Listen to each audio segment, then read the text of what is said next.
The parable of the stuck truck, how to get out of the mudslinging and make disciples. Welcome to the Hippie Preacher Podcast. This is an audio blog bonus episode. I haven't been able to write much this year. We had to make some tough choices and ended up taking a sabbatical from pastoring and moving to a fixer-up house we inherited. And by fixer-up, let's just say we were miraculously able to borrow an RV parked in the front yard to have a place to sleep. Other than the roof, just about everything else needed work to be habitable. I'm an audio and computer guy who is now living by YouTube how-to videos. We are having the time of our lives, and I'm also learning, mistake by mistake, how little of a pioneer I am.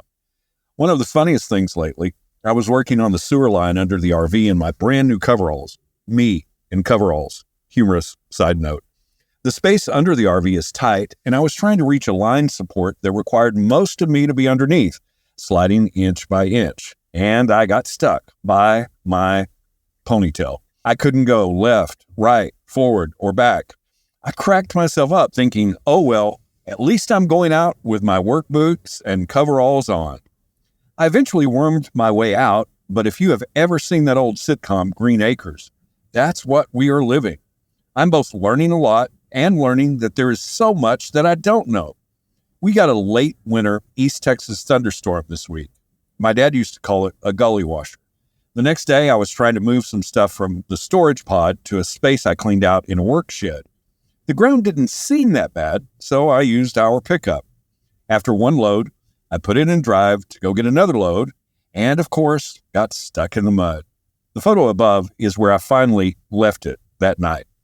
There's a parable in that stuck truck. I got stuck time after time in those ruts in the middle. The more I tried, the worse it got. Put some gravel down, tried some boards. The harder I tried, the worse it got.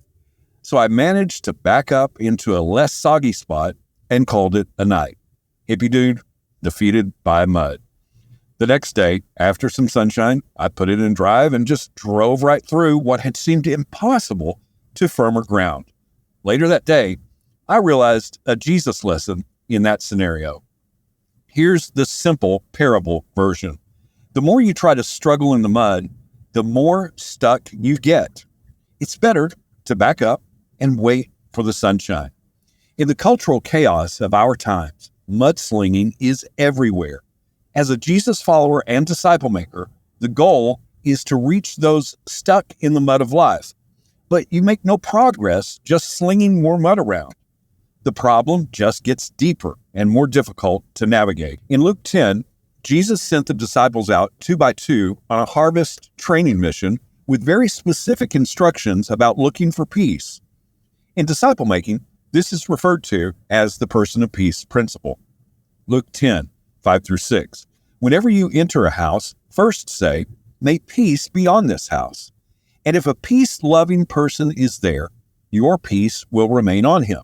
But if not, it will return to you. He said, even if the peace you extend remains, stay. If no peace, don't stay. Even shake the dust off your feet and move on. Jesus followers are blessed as peacemakers, not mudslingers. There's no peace in arguments and name-calling. Yet that's where so many people are stuck. Mud begets mud. It's peace that makes peace. You harvest what you sow. No matter how hard you work to try to get out of the mud, no matter what method you try, everything and everyone around will just get muddier. The cure for mud? Sunlight. The cure for those stuck in cultural chaos and mudslinging? The light of Jesus shining through us. And that light isn't better arguments. It's not proving others wrong. Jesus defined the light for us. Matthew 5, 14-16. You are the light of the world. A city located on a hill cannot be hidden. People do not light a lamp and put it under a basket, but on a lampstand, and it gives light to all in the house. In the same way, let your light shine before people so that they can see your good deeds and give honor to your Father in heaven. So they can see your good deeds. How do you know?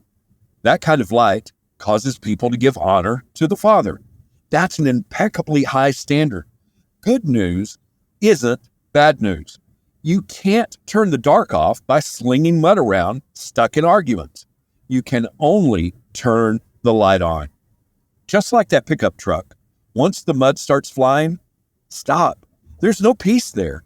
It's time to back up and shine some light. And like the sunshine dried up the existing ruts that had once been a trap, the light of Jesus brings peace that makes impassable possible. No one was ever argued into the kingdom. Shine the light of your good works that only Jesus gets the credit for. Leave the mudslinging alone. You were created to be a Jesus follower and a disciple maker, not a monster truck. Make peace.